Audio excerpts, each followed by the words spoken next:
د پکتیا له مرکزي سب سټېشن او د سید کارم ولسوالۍ برېښنا شبکې څخه د افغانستان برېښنا شرکت عملیاتي ریاست تخنیکي پلاوي لېدنه او د چارو ارزونه د افغانستان برېښنا شرکت عملیاتي رئیس انجینیر صفي الله احمدزي په مشرۍ تخنیکي پلاوي پکتیا ولایت ته د خپل سفر بهیر کې د ګردیز له سب سټېشن څخه لیدنه وکړه او کارکوونکو ته د چارو ښه والي په موخه لازمي سپارښتنې وکړي.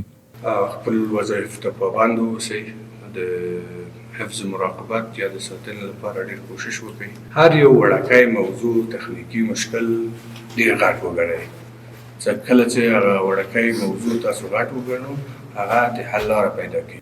د سب سټېشن کارکوونکو چارو ارزونې په موخه له انجینیرانو څخه یو شمېر برخو کې د تجهیزاتو سیستمونو تنظیم پوښتنې وشوې او د بیړنیو حالاتو پر مهال د پیښو کابو کولو او زیانونو مخنیوي په تړاو په عملي ډول هم ترې ازموینې واخیستل شوې.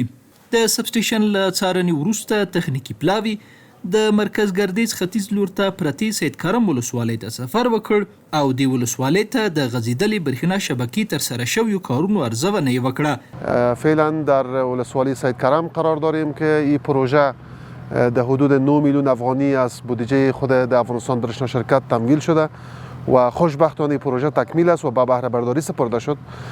این شامل 2 پای ترانسفورمر است در حدود 1 میگاوات ظرفیت پروژه است و در حدود 1000 فامیل از این پروژه برخوردار بشه.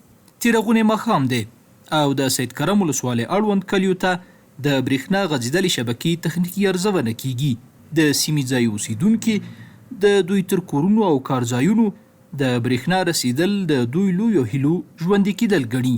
څه موده کېږي چې برېښنا راغلې ده او د برق له راتګ نه موږ ډېر خوښ یو او ډېر خوشحال یو ځکه برخو د ژوند لوی سهولت ده. د افغانستان برېښنا شرکت ټولو تخنیکي برخو مسؤلینو او کارکوونکو شپه ورځ پر ځان یوه کړې ده څو هیواد کې د برېښنا خدمات په معیاري ډول پراخ کړي او د وړاندې کیدونکو خدماتو کیفیت لا نور هم لوړ کړي.